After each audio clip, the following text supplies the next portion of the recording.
Hello students, welcome back to the class. कैसे हैं आप लोग? तो लास्ट लेक्चर में आप लोगों को याद होगा हम लोगों ने परसेंटेज से रिलेटेड कुछ चीज़ें सीखी थी एंड आज हम कुछ और क्वेश्चंस करेंगे परसेंटेज के एंड फिर आगे बढ़ेंगे। तो चलिए देखते हैं कुछ क्वेश्चंस। तो पहला क्वेश्चन है आज का हमारा, a shopkeeper allows for discount of 10% on MRP. A shopkeeper allows for discount of 10% on MRP and still gains 17%, find MRP. थोड़ा ट्रिकी क्वेश्चन है बट कोई नहीं, हो जाएगा। एक शॉपकीपर है, वो 10% डिस्काउंट देता है एमआरपी पे और डिस्काउंट देने के बावजूद वो 17% कमा लेता है। वो 17% प्रॉफिट कमा लेता है। बताओ जी उसकी एमआरपी क्या होगी? अब इस क्वेश्चन में एक दिक्कत है। दिक्कत क्या है कि इस क्वेश्चन में ना ही कॉस्ट दी है रुपीस में, ना ही एमआरपी दिया है रुपीस में, ना ही सेल प्राइस दिया है रुपीस में, कुछ भी रुपीस में नहीं दिया। तो हम आंसर को रुपीस में कैसे लेके आए? तो इन सच टाइप ऑफ क्वेश्चंस हमेशा एक अजम्पशन से स्टार्ट होता है और उसी अजम्पशन के बेसिस पे हमारा आंसर आता है। तो इस टाइप के क्वेश्चन सीए फाउंडेशन लेवल पे नहीं आएंगे क्योंकि अलग अलग अजम्पशन से अलग अलग आंसर्स आएंगे और वहां पर एक ही राइट आंसर होता है। तो इंस्टीट्यूट को पता हम क्या अजम्पशन ले रहे हैं और हमें क्या पता किस अजम्पशन के हिसाब से इंस्टीट्यूट ने हमें ऑप्शन दिए। तो इस टाइप के क्वेश्चन सिर्फ कॉन्सेप्ट क्लैरिटी के लिए है, एग्जाम में नहीं आएंगे, ठीक है, लेकिन आपका बेसिक इससे क्लियर होगा। तो देखिए, एक शॉपकीपर डिस्काउंट 10% अलाउ करता है और उसके बावजूद 17% प्रॉफिट कमा लेता है। तो इस क्वेश्चन में हम लेंगे लेट कॉस्ट बी 100। अगर एक शॉपकीपर एक आइटम 100 रुपए का खरीद के लाया और उसने बेचने पर 17% कमाया, profit is equal to 17% of 100 is equal to 17। तो उसने इस आइटम को कितने का बेच दिया? 117। ओके जी। अब मुझे एक बात बताइए, ये जो सेल प्राइस है क्या एमआरपी भी यही है? Answer is no. Sale price है कितने का बेचा, एमआरपी है कि उसका मैक्सिमम रिटेल प्राइस क्या था। यानी आप कई बार जाते होंगे कई शॉप्स पर तो एमआरपी कुछ और होती है बट आप पूछोगे कितने का तो कम रेट बताते हैं, ठीक है। कई गिफ्ट शॉप्स पे जाओगे या कोई भी ऐसी जगह जाओगे जहाँ पे एमआरपी के बेसिस पे सामान नहीं बिकता। अब अगर आप किसी जनरल स्टोर चले जाओगे तो सारी चीज एमआरपी पे ही देते हैं जनरली, लेकिन कोई गिफ्ट शॉप वगैरह चले गए तो वहाँ पे कई बार वो क्या करते हैं, एमआरपी जानबूझ के ज्यादा डाल के रखते हैं और फिर वो कम करके बता देते हैं। तो MRP is higher, sale price या तो एमआरपी जितना हो सकता है या उससे कम हो सकता है। सेल प्राइस कभी भी एमआरपी से ज्यादा नहीं हो सकता, ठीक है ना। तो एमआरपी सबसे ऊपर होती है, उसके नीचे आते हैं सेल प्राइस और उसके भी नीचे आते हैं कॉस्ट। हमें क्वेश्चन में बोला है कि एमआरपी से 10% डिस्काउंट पे बेचा है तो सेल प्राइस एमआरपी से 10% कम है और कॉस्ट से 17% प्रॉफिट मैंने कमाया है। तो कॉस्ट से जो सेल प्राइस है वो 17% ज्यादा है। अगर कॉस्ट 100 है तो प्रॉफिट 17 होगा, प्रॉफिट 17 है तो सेल प्राइस 117 होगा। अब मुझे एक बात बताइए, लेट से मेरी एमआरपी 100 रुपीज है तो मैं उस आइटम को 10% डिस्काउंट पे बेचता हूँ। A shopkeeper allows discount of 10% on MRP, यानी कि उस आइटम को मैं 90 रुपीज का बेच देता हूँ। 100 रुपए की चीज में 90 रुपए में बेच देता हूँ। अब मुझे एक बात बताइए, यहाँ पे जो 117 है ये उस 90 को रिप्रेजेंट करता है, उस 90 को रिप्रेजेंट करता है। तो मुझे एक बात बताइए, मुझे क्या निकालना है? एमआरपी। मुझे एक बात बताइए, अगर 117 जो है ये 90 को रिप्रेजेंट करता है यानी कि 90% है तो 1% कितना हो गया? 117 अपॉन 90। अगर ये 1% है तो 100% कितना हो गया? इसको सॉल्व कर लोगे तो आपका आंसर आएगा 130। आपका आंसर आएगा 130। क्रॉस चेक करते हैं, 130 का 10% कितना होता है? 130 अगर एमआरपी है तो एमआरपी पे 10% डिस्काउंट है, कितना होता है? 13 रुपीज, 13 रुपए। अगर 130 में 13 रुपीज माइनस करो तो आंसर क्या आता है? 117 रुपए, और इतने में वो बेच देता है। और मैंने कॉस्ट को क्या अज्यूम किया था? 100 रुपीज। तो अगर मैं कॉस्ट 100 अज्यूम करता हूं तो मेरी एमआरपी 130 आएगी।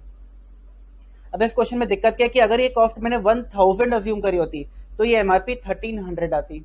अगर ये मैंने 10,000 अज्यूम करी होती तो मेरी 13,000 आती। इस क्वेश्चन की ये दिक्कत है कि इस क्वेश्चन में एक भी अमाउंट की फिगर दी ही नहीं है। हमने लास्ट लेक्चर में जितने भी क्वेश्चन करे थे हर क्वेश्चन में कहीं ना कहीं अमाउंट तो गिवन था कम से कम। इस क्वेश्चन में तो कहीं भी अमाउंट गिवन नहीं है, सारी परसेंटेज गिवन है। तो इस क्वेश्चन को असम्पशन बेसिस पे किया जाता है और इसका आंसर भी उसी असम्पशन बेसिस पर आता है। ये सिर्फ एक कॉन्सेप्ट क्लैरिटी के लिए था, तो मैंने आपको करा दिया, एग्जाम में नहीं आएगा। आइए जी अगला क्वेश्चन देखते हैं। अगला क्वेश्चन है, a person earns a profit of 25% on sales if cost is ₹10,000, find the profit and sale price. ये क्वेश्चन कुछ हमारे लास्ट क्लास के क्वेश्चन जैसे है। देखिए, एक पर्सन कितना प्रॉफिट कमाता है? 25%, यानी 25/100। इसको मैं कैसे लिख सकता हूँ? 25 वन सा 25 फोर सा 1/4 ऑफ सेल्स, 1/4 ऑफ सेल्स कमाता है।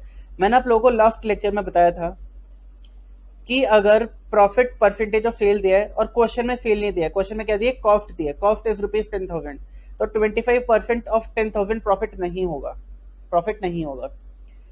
प्रॉफिट कैसे निकालूं? 1/4 ऑफ कॉस्ट निकालना है मुझे पता है कि 1/4 ऑफ सेल है, तो 1/4 ऑफ कॉस्ट नहीं होगा। मुझे डिनोमिनेटर में कुछ ऐड या माइनस करना है, या तो 1 ऐड करना है या फिर 1 माइनस करना है। क्या करूं? मुझे पता है कि परसेंटेज प्रॉफिट ऑफ कॉस्ट हमेशा ज्यादा होता है एज कंपेयर टू सेल्स। याद है आपको? ये चीज याद है? देखिए, ये किया था हम लोगों ने, प्रॉफिट परसेंटेज ऑफ कॉस्ट जो है, एक मिनट रुक जाइए, मैं दिखाता हूं आप लोगों को। प्रॉफिट परसेंटेज ऑफ कॉस्ट जो है वो हमेशा ज्यादा होता है, प्रॉफिट परसेंटेज ऑफ सेल हमेशा कम होता है, क्योंकि प्रॉफिट तो भाई 200 रुपए है। अब 200 अगर 800 का परसेंटेज निकालोगे तो ज्यादा आएगा, लेकिन 200 को अगर 1000 का परसेंटेज निकालोगे तो कम आएगा। 200 को अगर 1 लाख का परसेंटेज निकालोगे तो बहुत ही कम आएगा। ठीक है, तो जितना ज्यादा डिनोमिनेटर बढ़ेगा उतना आंसर कम आएगा। अब मेन बात क्या थी? मेन बात यह है कि 1/4 ऑफ सेल है। अगर सेल का ये 25% है तो कॉस्ट का ज्यादा ही होगा, कम तो नहीं होगा। क्या होगा? ये मेरा क्वेश्चन आप लोगों से। अगर ये 25% ऑफ सेल है तो कॉस्ट का कितना होगा? तो मैं क्या करूंगा, इसको बढ़ाऊंगा, परसेंटेज बढ़ाना है, बढ़ाने के लिए मैं डिनोमिनेटर में -1 करूंगा, यानी क्या हो जाएगा? 1/3 ऑफ कॉस्ट। एक काम करना, इसको 12,000 कर लेना, तो थोड़ा आसान हो जाएगा, और कुछ नहीं है। ठीक है, person earns a profit of 25% on sale if the cost is 12,000, find profit and sale price. ठीक है, 12,000 कर लेना। अब देखिए प्रॉफिट कितना आ गया? प्रॉफिट आ गया आपका 1/3 ऑफ कॉस्ट, 4,000 रुपए। तो मेरा प्रॉफिट निकालना था मुझको, 4,000 आ गया। सेल निकालनी है, सेल क्या होता है? Cost plus profit. तो कितना हो जाएगा? 12,000 प्लस 4,000 इज इक्वल टू 16,000। एक बार रीचेक करते हैं। प्रॉफिट 25% ऑन सेल है, 16,000 का 25% कितना होता है? 4,000। ठीक है, 16,000 का आधा करा, 8,000 है, 8,000 कितना होगा? 50% होगा, 50% का भी आधा किया, यानी 8,000 का आधा किया, कितना हुआ? 4,000। 4,000 क्या होगा? 25%, क्योंकि 100 का हाफ 25 होता है, तो 16,000 का हाफ 25% आ जाएगा। ठीक है, तो 4,000 आ गया। अब अगर मैं 16,000 में 4,000 माइनस करता हूँ तो मेरी कॉस्ट आनी चाहिए। 16,000 में 4,000 12,000 होता है, और मेरी कॉस्ट भी क्वेश्चन में 12,000 है, तो क्रॉस चेक किया और आंसर बिल्कुल सही आ रहा है। इसको नोट डाउन कर लीजिए, फिर इस टाइप के कुछ क्वेश्चन और करेंगे हम।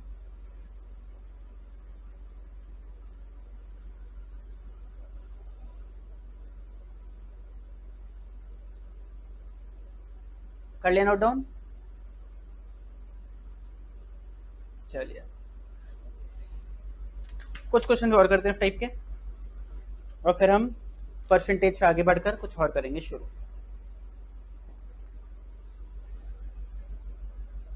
आइए, तो मेरा अगला क्वेश्चन है, जो सेल प्राइस है वो है 12,000, प्रॉफिट जो है वो है 33 1/3% ऑफ कॉस्ट, 33 1/3% ऑफ कॉस्ट। मुझे फाइंड करना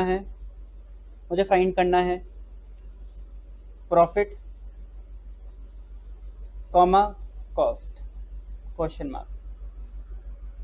ठीक है जी, ये क्वेश्चन है मेरा। तो एक बार प्रॉफिट को हम दोबारा लिखते हैं, profit is equal to 33 1/3 percent of cost. 33 1/3 एक जॉइंट फ्रैक्शन है, इसको सिंपल फ्रैक्शन में कन्वर्ट करने के लिए 3 इंटू 33 99 प्लस 1 100/3 लिखेंगे। 100/3 percent of cost. 100/3% of cost को मैं क्या लिख सकता हूँ बताइए? 1/3 ऑफ कॉस्ट लिख सकता हूँ।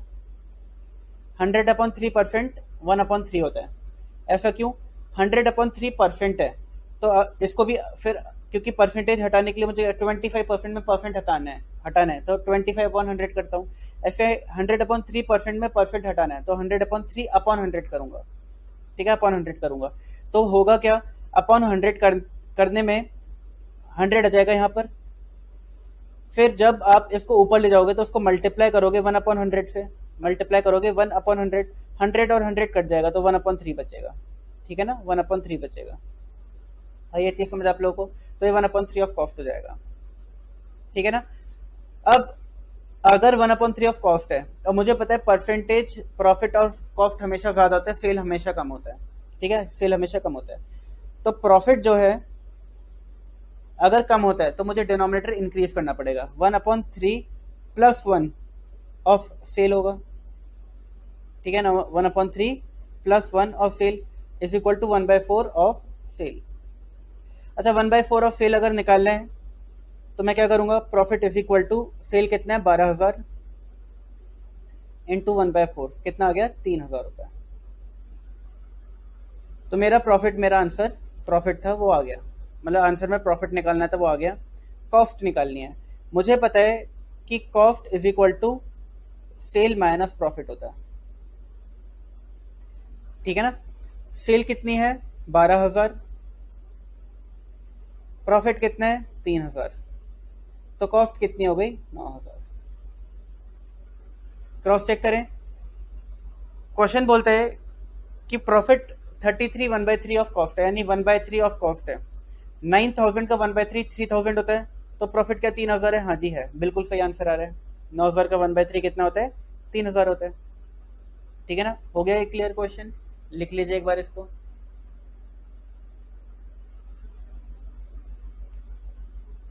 पहले इतना लिख लीजिए, लिख लिया एंड फिर ये लिख लीजिएगा। नेक्स्ट क्वेश्चन पे आ रहा हूं मैं। क्वेश्चन थोड़ा चेंज करते हैं अब। ठीक है, पहले सिंपल करते हैं। सेल प्राइस जो है वो है 10,000 रुपए। लॉस दिया हुआ है क्वेश्चन में ₹2,000, ये भी रुपीज में। क्वेश्चन बोल रहा है फाइंड कॉस्ट। Find cost. अब एक एग्जांपल ले रहा हूं, आप मुझे खुद बताओगे। ठीक है, मैंने एक पेन खरीद के लाया, ये वाला पेन खरीद के लाया और मैंने इसको 8 रुपए में बेच दिया। कितने में बेच दिया? 8 रुपए में। और इसको बेचने पर मुझे 2 रुपए का नुकसान हुआ है। कितने का नुकसान हुआ? 2 रुपए का। बताओ ये पेन मैंने कितने का खरीदा होगा? कितने का खरीदा होगा? खरीदा होगा मतलब मेरी कॉस्ट क्या है? 10 रुपीज, क्योंकि अगर 10 रुपए की चीज 8 रुपए में बेचोगे तो 2 रुपए का तो नुकसान हो गई। वही चीज यहाँ पर है, मैंने 10,000 रुपए की एक चीज बेच दी और उसे बेचने पर मुझे 2,000 का नुकसान हुआ। तो बताओ इसकी कॉस्ट क्या होगी? कितने का खरीदा होगा? तो cost is equal to sale price plus loss. तो 10,000 प्लस 2,000 इज इक्वल टू 12,000। लिखिए इसको।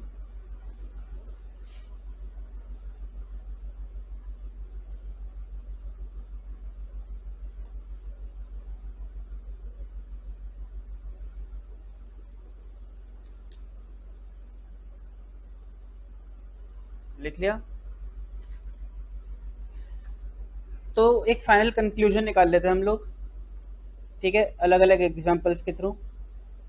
अगर मेरा प्रॉफिट 20% ऑफ सेल है तो वो प्रॉफिट मेरा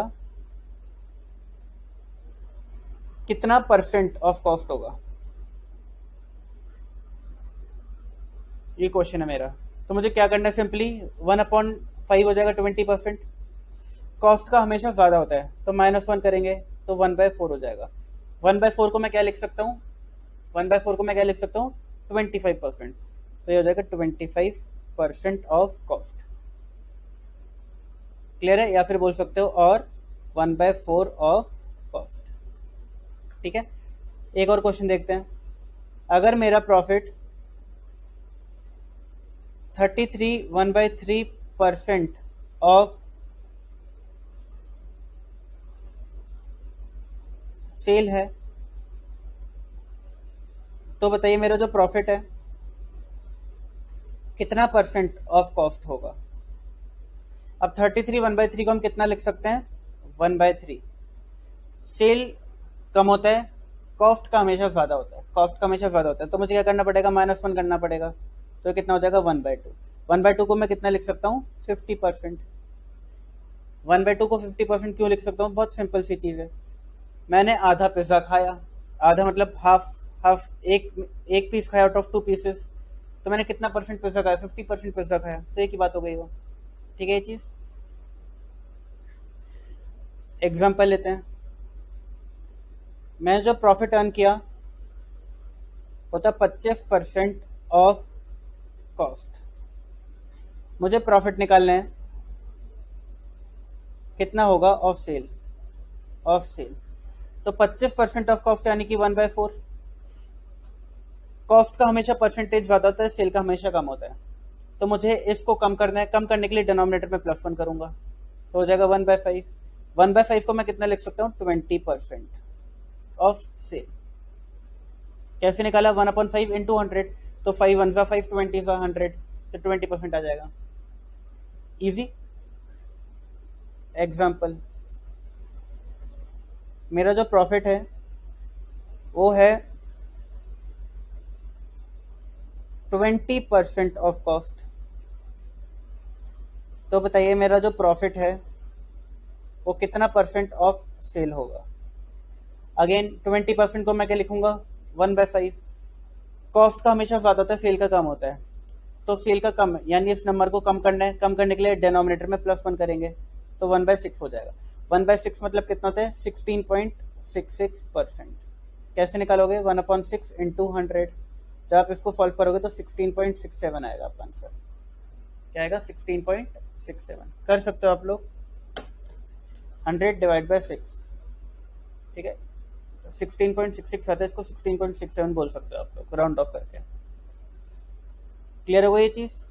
ठीक है, तो आई होप आप लोगों को आइडिया लग गया होगा कि एक छोटी सी ट्रिक है और कितने आसानी से हम परसेंटेज ऑफ कॉस्ट को परसेंटेज ऑफ सेल में कन्वर्ट कर सकते हैं और परसेंटेज ऑफ सेल को परसेंटेज ऑफ कॉस्ट में कन्वर्ट कर सकते हैं। छोटी सी ट्रिक है।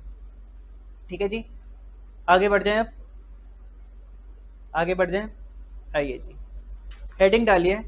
अगला पार्ट है हमारा, ये जो परसेंटेज हमने पार्ट शुरू किया था, ये हमारा परसेंटेज बहुत लंबा चल गया।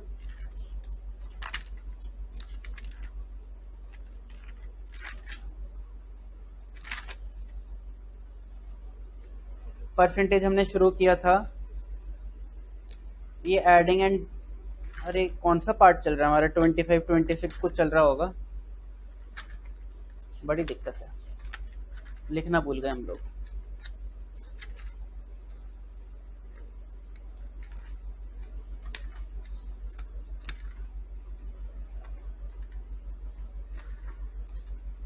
डेसिमल फ्रैक्शन 27th पार्ट था हमारा। 27th के बाद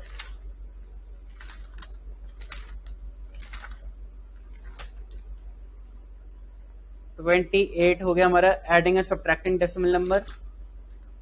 29 हो गया हमारा multiplication and division of decimal. 29 के बाद 30 हो गया हमारा परसेंटेज, और परसेंटेज अब जाके कंप्लीट हुआ है। ठीक है, तो परसेंटेज के बाद अगला 31 आएगा।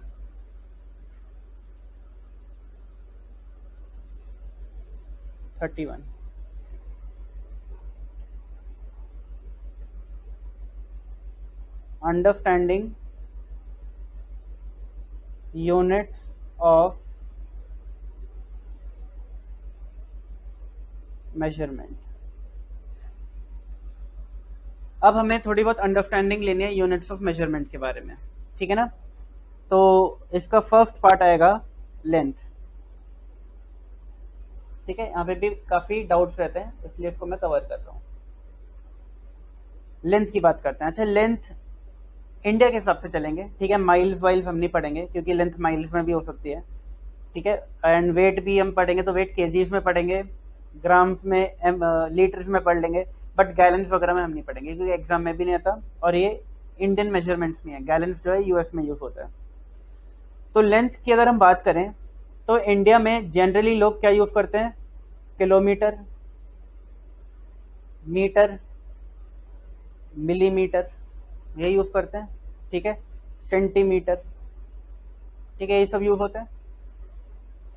अब एक बात बताइए, अगर आप लोगों को पता हो तो अच्छा ही बात है, नहीं पता तो कोई दिक्कत नहीं है। 1 किलोमीटर में कितने मीटर होते हैं? 1000 मीटर होते हैं। 1 मीटर में कितने सेंटीमीटर होते हैं? 100 सेंटीमीटर होते हैं। 1 सेंटीमीटर में कितने मिलीमीटर होते हैं? 10 मिलीमीटर होते हैं। तो किलोमीटर से मीटर, मीटर से सेंटीमीटर, सेंटीमीटर से मिलीमीटर। हमें मिलीमीटर तक बहुत है, इससे ज़्यादा हमें जाना ही नहीं कितना होता है। तो kilometre, metre, centimetre, millimetre. Clear हो गई चीज़? लिखो, इसको लिखो। लिख लिया जी? इतना बहुत है आपके लिए, इससे ज़्यादा आपको नहीं करना, ठीक है ना। ये मैं क्यों बता रहा हूँ, क्योंकि एक चैप्टर है रेशियोज एंड प्रोपोर्शंस। उस चैप्टर के अंदर क्या होता है कि आप कभी भी दो चीज़ों का रेशियो तभी निकाल सकते हो जब वो सेम यूनिट में हो। जैसे कि अगर मुझे रेशियो निकालना है एक 1 kg and 1 kg and 500 grams का, ठीक है। 1 kg एंड 500 ग्राम्स का मुझे रेशियो निकालना है, तो क्या ये रेशियो 1:500 होगा? क्योंकि 1 kg और 500 ग्राम है। Answer is no. हमें केजी को या तो ग्राम्स में कन्वर्ट करना पड़ेगा या ग्राम्स को केजी में कन्वर्ट करना पड़ेगा, तभी इनका रेशियो निकाल सकते हो, ठीक है। खैर, ये जब हम रेशियोज पढ़ेंगे तब क्लियर करेंगे। अभी पहले इन यूनिट ऑफ मेजरमेंट को समझ लो, ठीक है ना। यूनिट्स ऑफ मेजरमेंट को समझ लो, ये ज़्यादा इंपॉर्टेंट है। वो हम कर लेंगे जब हम पढ़ेंगे, तब उस चीज़ को साथ में इम्प्लीमेंट कर लेंगे, ठीक है जी। अब इसमें एक चीज़ और लिख लो अगर आप लिखना चाहते हो तो, और वो है 1 इंच। वैसे काम का नहीं है, नहीं भी लिखोगे तो काम चल जाएगा। 2.54 सेंटीमीटर, ठीक है। अगर ये लिखना है तो लिख लो, नहीं लिखना तो कोई बात नहीं है, ठीक है। नॉट इम्पॉर्टेंट, ठीक है। 1 इंच में 2.54 सेंटीमीटर होते हैं। अब लेंथ फीट्स में भी नापी जा सकती है, ठीक है। फीट्स का हमें कोई यूज नहीं है तो हम उसको भी नहीं करेंगे, ठीक है। यार्ड्स में भी नापते हैं कुछ लोग, यार्ड्स की भी हमें कोई जरूरत नहीं है। लेंथ के बाद आता है वेट। लेंथ के बाद आता है वेट। अब वेट जो है वो कैसे कैसे मेजर हो सकता है? केजी में, ग्राम्स में, ठीक है, और लीटर्स में, मिलीलीटर्स में, एमएल में, ठीक है ना। इस तरीके से हो सकता है। अब 1 kg में 1000 ग्राम्स होते हैं, ठीक है। 1 kg में कितने ग्राम होते हैं? 1000 ग्राम्स होते हैं। और इसी तरीके से 1 लीटर के अंदर 1000 ml होता है। 1000 ml होता है। आपने कभी कभी देखा भी होगा कि जो कोल्ड ड्रिंक्स आती हैं आपकी, ठीक है, उस पर 600 ml, 500 ml ऐसे लिखा होता है, ठीक है। और जो बड़ी वाली आती है उन पर 2.25 लीटर, 2 लीटर, 1.5 लीटर इस तरीके से लिखा होता है। तो 1 लीटर में 1000 ml होते हैं। इसके अलावा 1 ग्राम के अंदर 1000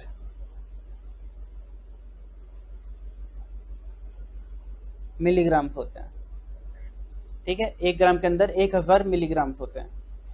क्लियर है ये चीज? थर्ड देखिए, थर्ड आपका आएगा टाइम। थर्ड आपका टाइम देख लेते हैं हम लोग। टाइम जो है ये आर में होता है, मिनट्स में होता है और सेकेंड्स में होता है। ठीक है जी।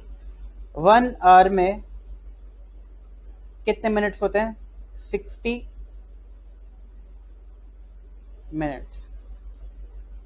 1 मिनट में कितने सेकेंड्स होते हैं? 60 सेकेंड्स। क्लियर है ये चीज? हो गया? ठीक है, इसको लिख लीजिए।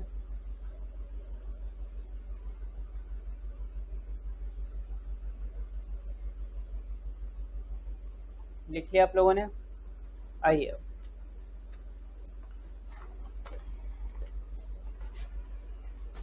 32 हेडिंग डालिए।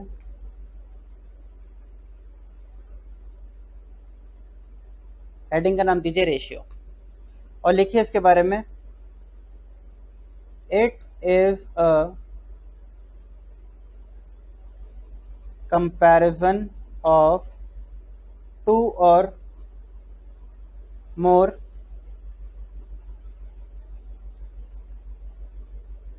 numbers having same unit of measurement।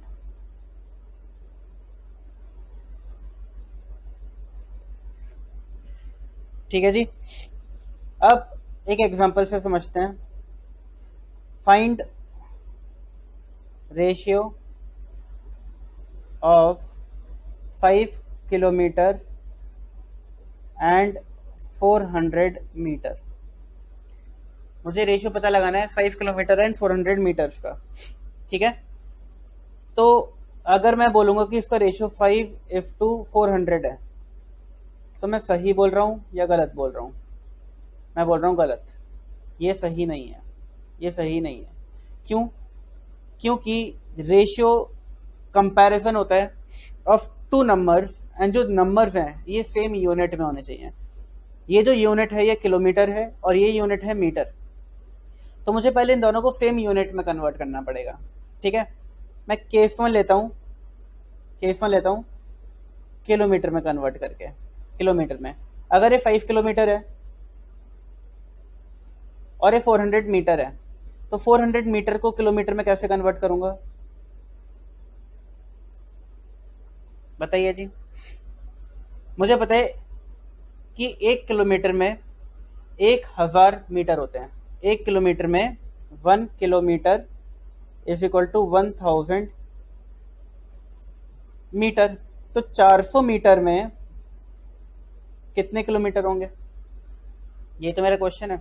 ये मैंने ले लिया x, क्रॉस मल्टीप्लाई करो तो x into 1000 is equal to 1 into 400। यही करेंगे तो x is equal to 1 into 400 upon 1000।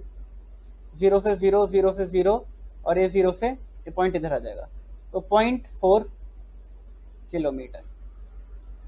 0.4 kilometre. अब मैं रेशियो निकाल सकता हूँ 5 kilometre and 400 metre is equal to 5:0.4। 5:0.4।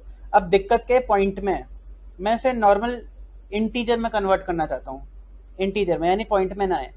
तो मैं क्या करूँगा, इसको मैं और कैसे लिख सकता हूँ? 50:4। अगर मैं दोनों साइड्स को 10 से मल्टीप्लाई कर दूं, ठीक है, दोनों साइड को 10 से मल्टीप्लाई करते हो तो 50 हो जाएगा और ये 4 हो जाएगा। तो this can be written as 50:4। अब ये थोड़ा सिंप्लीफाई हो सकता है। 50:4 को मैं लिख सकता हूँ 25:2। तो मेरा 5 किलोमीटर एंड 400 मीटर 25:2 का रेशियो है। 25:2 का रेशियो है। ये तो हो गया मेरा केस 1। केस 2 मैं इसको मीटर में कन्वर्ट कर देता हूं, तो ये आसान काम है। मुझे बताइए कि 5 किलोमीटर कितना मीटर होगा? 5 kilometre is equal to 5000 metre.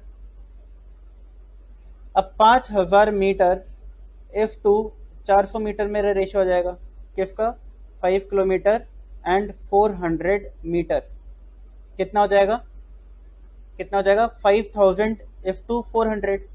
Zero से जीरो काट दो तो 50 इज टू 4 आ गया, 2 से डिवाइड कर दो तो 25 इज टू 2 आ गया। तो ये काम आसान था, ठीक है ना। तो अगर क्वेश्चन आता है इस टाइप का तो आप बड़ी यूनिट को छोटी यूनिट में कन्वर्ट करने की कोशिश करो, ना कि छोटी को बड़ा। अगर आप मीटर को किलोमीटर में कन्वर्ट करने की कोशिश करोगे दिक्कत होगी, बट किलोमीटर को मीटर में कन्वर्ट करोगे वो आसान है, ठीक है। तो रेशियोज के क्वेश्चन में अगर अलग अलग यूनिट्स दी हैं तो सेम करनी है। सेम करने के लिए कोशिश करो कि बड़ी यूनिट को छोटी यूनिट में कन्वर्ट कर सको, तो हमारा काम आसान हो जाएगा, ठीक है। इसको अगर आप नोट डाउन करना चाहते हैं तो कर सकते हैं,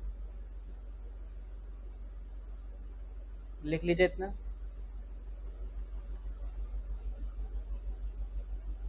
ठीक है, ये जो है ये गलत है, इसका नहीं करना।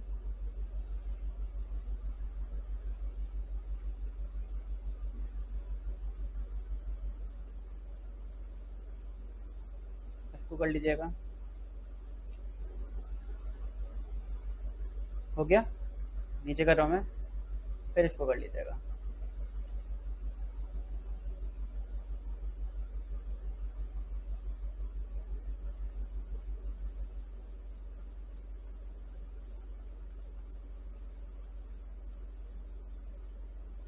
चलिए और क्वेश्चंस करते हैं, ये तो एक ही क्वेश्चन था।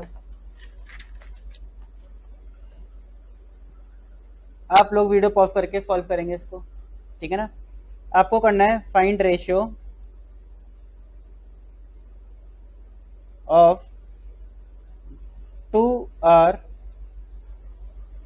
And 160 minute. ये दो आपके पास अलग अलग यूनिट्स हैं, ठीक है, दो अलग अलग यूनिट्स हैं, इनको आपको कन्वर्ट करना है इनटू सेम यूनिट एंड इसका रेशियो बताना है। ट्राई करिए, किया आप लोगों ने ट्राई, ठीक है।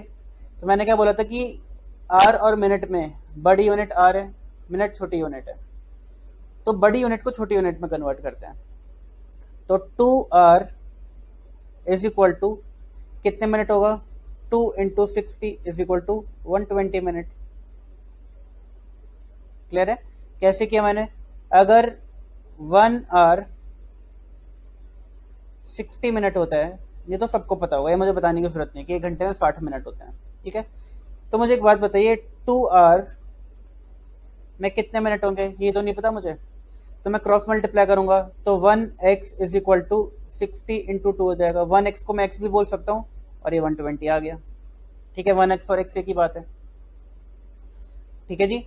तो 2 hour में 120 मिनट होंगे और 160 मिनट आपको ऑलरेडी गिवन है, तो 2 hour एंड 160 मिनट का जो रेशियो है वो क्या हो जाएगा, 120:160। 0 से 0 गया, ये 12 है और ये 16 है। 12 को मैं छोटा करके 6 लिख सकता हूँ और 16 को छोटा करके 8 लिख सकता हूँ, ठीक है। 12 का आधा 6 होता है, 6 का आधा 3 होता है और 8 का आधा 4 होता है, तो मेरा फाइनल आंसर ये आ जाएगा। रेशियो को हमेशा सिंपलेस्ट फॉर्म में और सबसे छोटे टर्म्स में एक्सप्रेस किया जाता है। आपके ऑप्शन में कभी भी आपको ये नहीं दिखेगा, ना ही ये दिखेगा, आपको हमेशा ऑप्शन में 3:4 दिखेगा। ये भी 3:4 ही है, 40:3 40:4, बट आपको क्या करना है, आपको सिंपलेस्ट फॉर्म में से लेके आना। ये जितना भी कट सकता है उतना काट दो, अब 3:4 और नहीं कट सकता, तो इसका जो आंसर है वो 3:4 हो जाएगा, ठीक है ना। अब मैं एक क्वेश्चन और देता हूं आप लोगों को पुराना, विच रेशियो इज बिगर। एक है 2/3 और एक है 4/5। आपको बताना है इसमें से कौन सी रेशियो बिगर है, विच रेशियो इज बिगर। इस टाइप के क्वेश्चन हम पहले कर चुके हैं फ्रैक्शन में, ठीक है। तो आई होप आप लोगों को याद होंगे। अगर मुझे बताना है कि इनमें कौन सा बिगर है तो मेरे पास दो तरीके हैं। पहला तरीका, कैलकुलेटर में 2/3 निकालो, 4/5 निकालो, देख लो कौन सा बड़ा आंसर है, जो भी बड़ा है वो रेशियो बिगर है। दूसरा तरीका, लंबा वाला तरीका, किन के डिनोमिनेटर सेम करो। डिनोमिनेटर सेम करने के लिए 3, यहाँ पे 3 है तो उसको 5 से मल्टीप्लाई करो ऊपर नीचे इस रेशियो को, तो ये हो जाएगा 10/15। और ये 4/5 है और यहाँ पे भी मुझे 15 चाहिए, तो 3 से मल्टीप्लाई करो तो 12/15 हो जाएगा। अब 10 और 12 में 12 बड़ा है, तो देयर फोर 4/5 इज बिगर। ये बड़ा रेशियो है, ठीक है। क्लियर हो गई ये चीज, लिख लीजिएगा। एक और क्वेश्चन कर लेते हैं सर।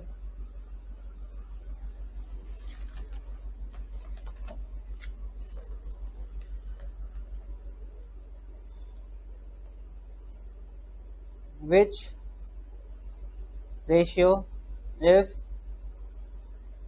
बिगर, 7/8 और 3/4? ट्राई करिए।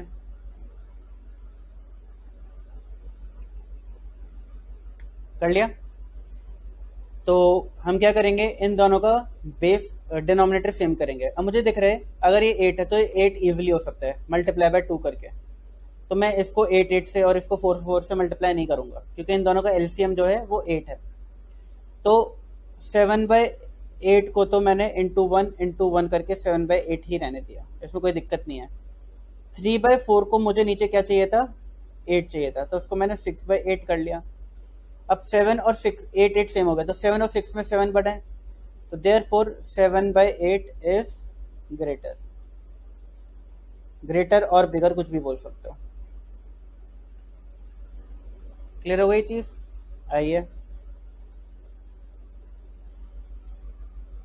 क्वेश्चन देखते हैं। हमने कौन कौन सी यूनिट ऑफ मेजरमेंट कर ली थी? हमने टाइम कर लिया था, 1 मिनट रुक जाना।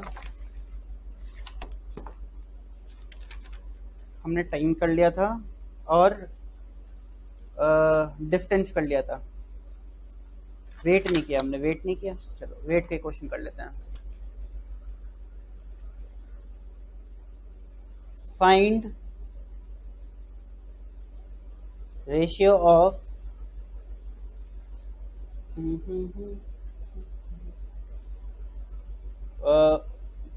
2 kg and 1300 grams, ठीक है। 2 kg एंड 1300 ग्राम्स। तो इतना तो श्योर है कि 2 × 1300 आंसर नहीं होगा क्योंकि केजी है और एक ग्राम्स है। तो मैंने क्या बोला था कि बड़े यूनिट को छोटे यूनिट में कन्वर्ट कर लो, तो केजी को ग्राम में कन्वर्ट करते हैं। 2 kg is equal to 2 × 1000 is equal to 2000 grams. तो 2 kg एंड 1300 ग्राम्स क्या हो जाएगा, 2000 इज टू 1300। 0 से 0 काट दो तो 20 इज टू 13 आपका आंसर आ जाएगा। तो ये बात क्लियर? मैं आप लोगों से एक चीज़ पूछना चाहता हूँ टाइम के बारे में। बहुत बच्चे दिक्कत देते हैं, तो आप लोगों को ये अच्छे से समझा देता हूँ मैं पहले ही। अगर मैं आपसे पूछ रहा हूँ कि 1.4 आवर्स कितने होते हैं, तो आप क्या आंसर दोगे? 1.4 आवर कितना होता है मिनट्स में? बताओ मिनट्स में 1.4 आवर कितने मिनट्स होते हैं, बताइए। क्या ये 1 आवर एंड 40 मिनट्स होते हैं? क्या 1.4 आवर 1 आवर 40 मिनट्स होता है? Answer is big no. Answer is big no. 1.4 hours का मतलब होता है, अच्छा 1.5 घंटे को आप कैसे लिखते हो? 1.5 आवर्स। 1.5 घंटे में कितने मिनट्स होते हैं? एक पूरा घंटा और एक आधा घंटा, 90 मिनट्स। अगर 1.5 घंटा 90 मिनट्स होता है, ठीक है, तो 1.4 आवर 100 मिनट कैसे हो सकता है? क्योंकि 1 आवर 40 मिनट्स कितना हो गया, टोटल कितना मिनट्स हो गए? एक घंटे में 60 मिनट और ये 40 100 मिनट्स हो गया। अगर 1.5 आवर 90 मिनट्स होता है तो 1.4 आवर 100 मिनट कैसे हो सकता है? नहीं हो सकता। तो इसलिए मैंने बोला था बहुत बड़ा नो है, ये बहुत बड़ा नो है, क्योंकि अगर आप इसको मिनट्स में लिखोगे तो 1 घंटे में 60 मिनट होते हैं और 40 मिनट में 40 मिनट है, तो ये टोटल 100 मिनट्स हो गए। अगर 1.4 आवर 100 मिनट होता है तो इस हिसाब से तो 1.5 आवर 90 मिनट का 100 मिनट से भी ज़्यादा होना चाहिए था। ठीक है ना, ये चीज़ समझा दिया ना आप लोगों को। तो 1.4 आवर को अगर आपको मिनट्स में कन्वर्ट करना है तो कैसे करोगे, 1.4 आवर को मिनट में कैसे कन्वर्ट करोगे, ये मुझे आपको बताना है। ठीक है ना, तो काम करते हैं, अगले पेज पे आते हैं पहले तो, और एक क्वेश्चन करते हैं। Find ratio 2.4 hours and 180 minutes.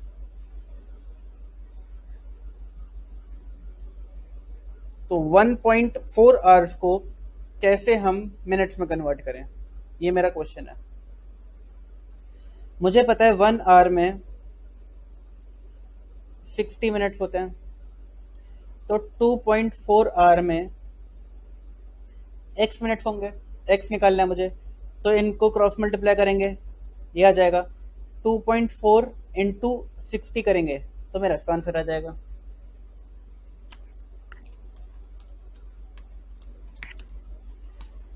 One 44 minutes. तो 2.4 hours and 180 minutes, 2.4 our and 180 minutes का रेशियो क्या आ जाएगा, 144:180। 144:180 को ऐसे भी लिखा जा सकता है। ठीक है, रेशियो को ऐसे भी लिखा जा सकता है, ऐसे भी लिखा जा सकता है, दोनों एक ही बात होती है। आपने 12th में admission retirement of a partner में देखा भी होगा, सैक्रिफाइसिंग रेशियो, गेनिंग रेशियो दिया होता था। ठीक है, और उसको हम इस तरीके से भी रिप्रेजेंट कर सकते थे। अब इसको हम सिंप्लीफाई करेंगे। 44 का आधा होता है 72 और इसका आधा होता है 90। 72 का आधा होता है 36, 90 का आधा होता है 45। दोनों 3 से कट रहे हैं, 3 12 3 15, अभी भी 3 से कट रहे हैं, 3 4 3 5, तो 4/5 जो है ये आपका आंसर आ जाएगा।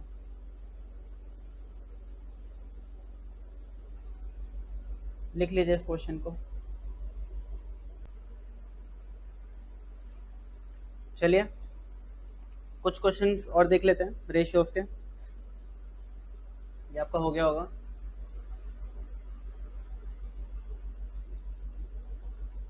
क्वेश्चन है 4 to the power 2.5 if 2 to the power 3 is same as option A 4:1, option B 2:1, option C 16:1 and option D 80:1।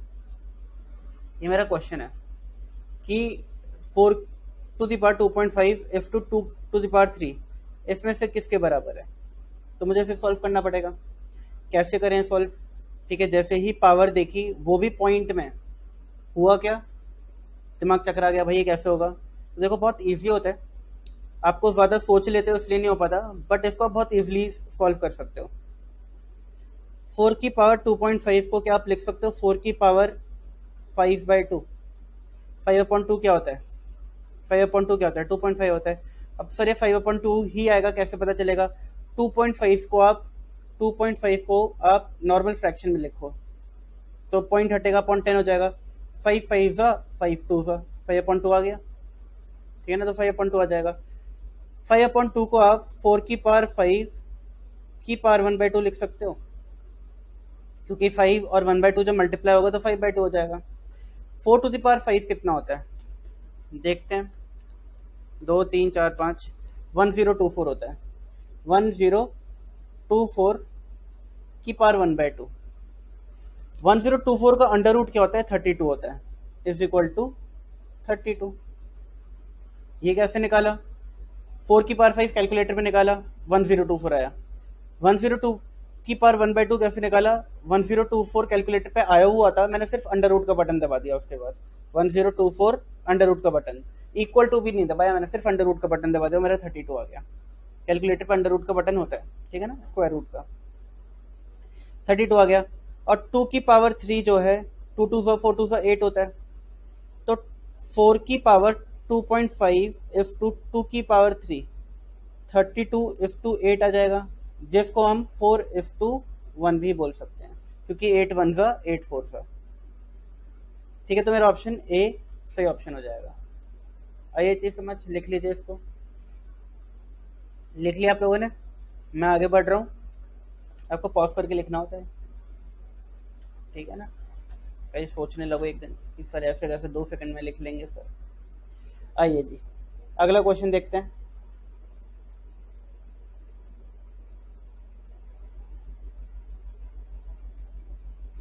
Convert, convert CONVERT, convert लिखा है 3/2 is to 1/3 is to 1/8 in simplest form.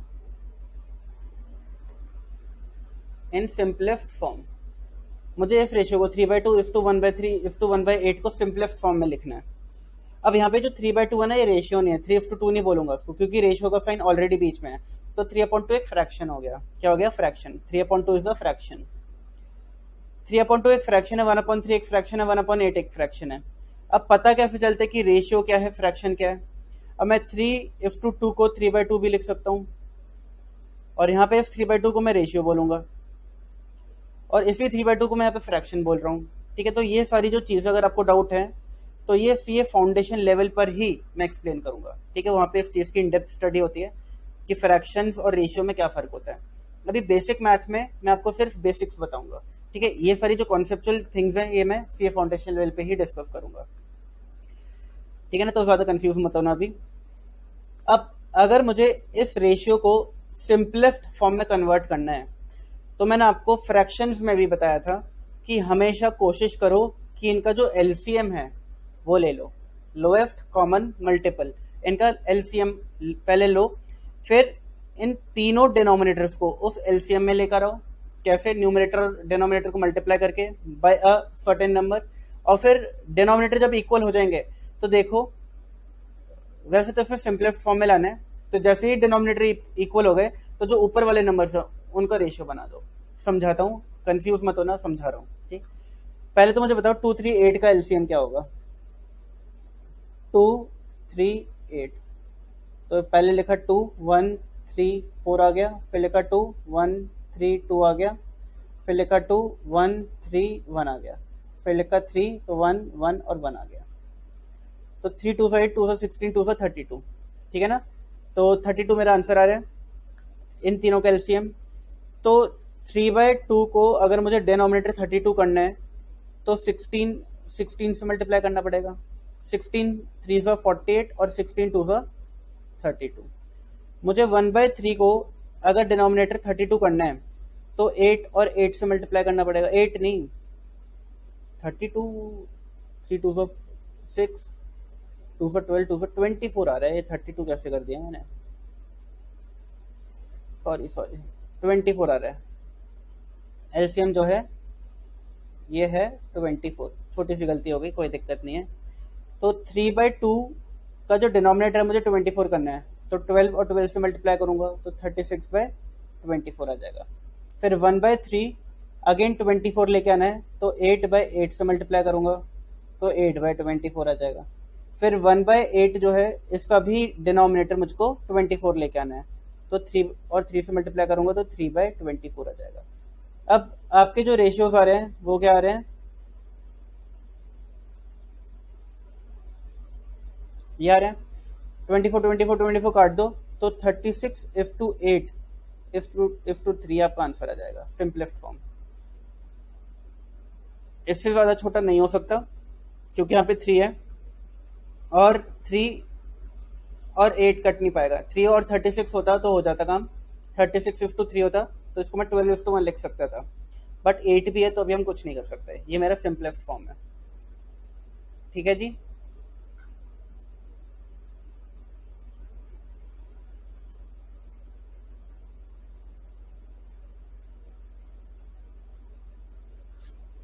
Question,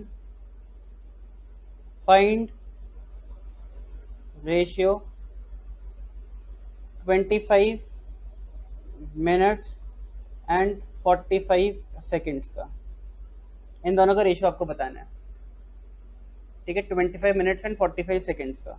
तो मैंने क्या बोला था कि बड़े वाले को छोटे में कन्वर्ट करो, तो इन दोनों में बड़ा ये है, तो इसको सेकेंड्स में कन्वर्ट करो। तो 25 मिनट को अगर सेकेंड में कन्वर्ट करना है तो इंटू 60 करना पड़ेगा। एक मिनट में अगर 60 सेकंड होता है तो 25 मिनट में 25 इंटू 60 सेकंड होंगे। तो 25 इंटू 6 कितना होता है 150, और एक जीरो और लग जाएगा। ठीक है, तो रेशियो क्या आ जाएगा 1500 इज टू 45। 5 की टेबल में 1500 आता है, 5 3 ज़ा 0 और 5 की टेबल में 45 भी आता है, 5 9 ज़ा। 3 की टेबल में 300 आता है, 300 ज़ा। 3 की टेबल में 3 9 भी आता है, 3 3 ज़ा 9। तो 100 इज टू 3 आपका आंसर आ जाएगा, 100 इज टू 3। ठीक है जी, 100 इज टू 3 आपका आंसर आ जाएगा। लिख लीजिए इसको।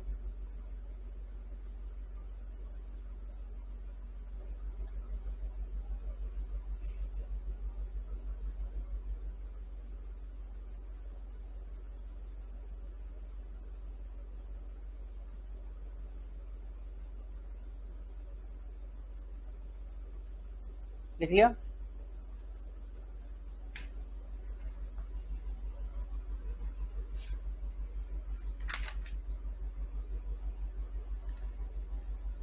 तो आई होप आप लोगों को जो रेशियोज हैं, यूनिट्स ऑफ मेजरमेंट है, उनकी अंडरस्टैंडिंग हो गई होगी थ्रू रेशियोज। ठीक है, रेशियोज एक ऐसा टॉपिक था जिसके थ्रू ये यूनिट्स ऑफ मेजरमेंट आपको अच्छे से समझ आ सकते थे। तो मैंने इन दोनों को एक साथ लिंक करके पढ़ा दिया आप लोगों को, क्योंकि सिर्फ यूनिट्स ऑफ मेजरमेंट एक पेज का है। यूनिट्स ऑफ मेजरमेंट जो है वो सिर्फ एक पेज का टॉपिक है। तो इसमें तो सिर्फ मैंने आपको बता दिया कि कितना कितना क्या क्या होता है, बट इसकी अंडरस्टैंडिंग हमें रेशियोज से ज़्यादा अच्छी मिल गई जब हमने अलग अलग क्वेश्चन करे। ठीक है ना, 5 किलोमीटर को 400 मीटर में कन्वर्ट करना एंड सो ऑन। रेशियो की इंपॉर्टेंस क्या है वो मैं आपको बता देता हूँ। देखिए फॉर एग्जांपल, एक एग्जांपल के थ्रू समझेंगे हम लोग। लेट से आपके घर में मिल्क आता है, मिल्क। ठीक है, मिल्क 1 लीटर मिल्क आता है डेली, लेट से 1 लीटर। ठीक है, अब एक दिन आपने अपने मिल्क मैन से पूछा कि भाई शरीफ लगते हो, एक क्वेश्चन पूछूं आंसर दोगे? उसने बोला हाँ जी, मैं कभी झूठ नहीं बोलता, पूछो मैं एकदम सही आंसर दूंगा। आपने पूछा कि तुम्हारे दूध में कितना पानी होता है? तो उसने बोला कि सर जी 2:5 के रेशियो में पानी होता है। ठीक है, 2:5 के रेशियो में पानी होता है। आपने बोला अच्छा। अब आप जानना चाहते हो कि 1 लीटर दूध में कितना आपको पानी मिलता है और कितना आपको दूध मिलता है। 1 लीटर दूध में कितना पानी है और कितना दूध है, क्योंकि 1 लीटर जो दूध है इसमें पानी और दूध दोनों का मिक्सचर है। ठीक है, इस 1 लीटर में दोनों का मिक्सचर है। अब आपको बताना है कि इस 1 लीटर जो आपके पास ये लिक्विड है अवेलेबल, इसमें इस लिक्विड में कितना पानी है और कितना मिल्क है। कैसे पता लगाओगे? कैसे पता लगाओगे? तो देखो आप क्या करोगे, 1 लीटर को पहले आप कन्वर्ट करो into ml। 1 litre is equal to 1000 ml। ठीक है ना, तो आप बोलोगे कि 1000 ml में 2/7। ठीक है, 2/7। 2/7 क्यों किया? ये पानी है और ये मिल्क है, तो टोटल पानी और मिल्क मिलके 7 हो गया। टोटल पानी और मिल्क मिलके 7 हो गया। तो इस 1000 के अंदर ये 7 चीज, ये 7 है। अगर 1000 के अंदर ये 7 है तो 2 कितना होगा ये मैं पता लगाना चाहता हूँ। तो मैं 2/7 करता हूँ इसको। क्या करता हूँ? 2/7। ठीक है ना, और समझाऊंगा दोबारा, अभी इतना समझो। तो ये 2000 डिवाइडेड बाय 7 आ जाएगा, 285 ml अप्रोक्स लेके चलते हैं, 285 ml अप्रोक्स। ठीक है, अब 2:5 के रेशियो में क्या है आपका? Water is to milk. यानी अगर 2 यूनिट्स वाटर है तो 5 यूनिट्स मिल्क है। ठीक है, इसका मतलब ये है। अब मैं पता लगाना चाहता हूँ, ये तो आ गया वाटर का, water is equal to 285 ml। Milk पता लगाना चाहता हूँ, तो अगेन 1000 इंटू 5/7 कर दूंगा। तो ये आपका 715 ml आ जाएगा। ठीक है, क्लियर हो गई चीज़ आप लोगों को? इस तरीके से आप रेशियो का यूज़ कर सकते हो। ठीक है ना, ये रेशियो था, इस रेशियो को मैंने फ्रैक्शन बनाया, फ्रैक्शन ऐसे बना। अब अगर आप बोलोगे 2:5 को मैं 2/5 लिख सकता हूँ और ये फ्रैक्शन है, तो ये गलत हो गया। 2/5 फ्रैक्शन है, 2/7 फ्रैक्शन है, 2/5 तो रेशियो है 2:5। ठीक है, तो ये फ्रैक्शन और रेशियो में फ़र्क होता है। ठीक है, इसको आप फ्रैक्शन बोल सकते हो, बट ये रेशियो है। 2:5 अगर 2/5 के फॉर्म में लिखते हो तो ये रेशियो है। रेशियो ऐसे भी लिखा जा सकता है और ऐसे भी लिखा जा सकता है, लेकिन फ्रैक्शन ऐसे ही लिखा जाता है। फ्रैक्शन को आप 2:7 नहीं लिख सकते इसको। ठीक है, 2:7 रेशियो हो जाएगा। ठीक है, तो दिक्कत सिर्फ ये समझने में आती है कि कब ये रेशियो है, कब ये फ्रैक्शन है। वो हम क्लास जब करेंगे, रेशियोज एंड प्रपोर्शन पढ़ेंगे सीए फाउंडेशन लेवल पे, तब मैं आपको क्लियर करूंगा। क्लियर है इतनी चीज आप लोगों को? तो इस तरीके से इसका कॉन्सेप्ट काम करता है। ठीक है, अब एक छोटा सा एग्जांपल और ले लेता हूं मैं, क्योंकि मैंने बोला था इसको और थोड़ा समझा दूंगा मैं आप लोगों को। लेट से घर पे एक पिज्जा आया और घर पे मम्मी पापा थे नहीं, कोई था नहीं, आप था और आपका भाई था, आप थे और आपका भाई था। ठीक है ना, मी माय ब्रो। अब पिज्जा आने से पहले आपका भाई थोड़ा है ना, आपका जो भाई है, आपका भाई वो थोड़ा मैथमेटिकल इंसान है, वो मैथमेटिक्स में ज्यादा बातें करता है। तो आपने बोला कि अभी पिज्जा आएगा तो कितना तू खाएगा, कितना मैं खाऊंगा।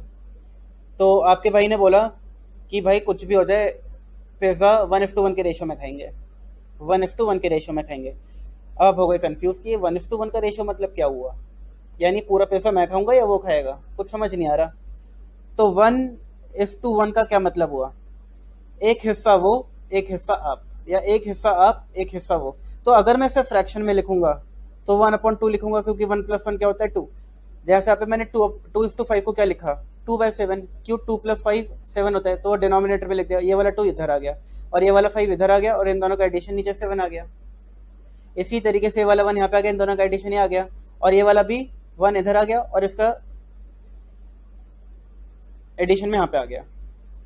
ठीक है, 1/2:1/2, इसको ये रेशियो भी बोल सकते हो आप, 1:1 को 1/2:1/2 भी बोल सकते हो। 1/2 एक फ्रैक्शन है, बट 1/2 एक फ्रैक्शन है और ये 1/2 भी एक फ्रैक्शन है। अब अगर पिज्जा आया और आपके भाई ने बोला कि 1:1 में खाएंगे, यानी 1/2 और 1/2 खाएंगे, 1/2 और 1/2, तो 1:1 का मतलब क्या हुआ कि आधा आप खाओगे और आधा माय ब्रो, आपका भाई खाएगा। ये होता है 1:1 का मतलब। ठीक है ना, इक्वल रेशियो, इक्वल रेशियो में बढ़ जाएगा। पार्टनरशिप पढ़ा था आपने, partner will share equal profits, तो 1:1 में बांटते थे हम उसको। इक्वल मतलब क्या है, 1:1। ठीक है ना, तो ये चीज क्लियर हो गई आप लोगों को?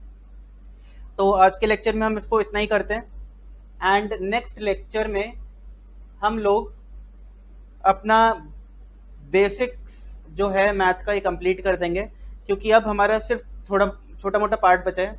ठीक है, हमें बॉडमास रूल पढ़ना है। बॉडमास रूल क्या होता है, एंड हमको roots, square roots, cube roots, ये सब पढ़ना है, और हमको कुछ क्वेश्चन करने हैं इससे रिलेटेड। ठीक है, बाकी कुछ भी नहीं बचा, सिर्फ इतना बचा है। तो ये नेक्स्ट लेक्चर में हम कंप्लीट कर देंगे। आज के लिए इतना ही है, बाय बाय, टेक केयर।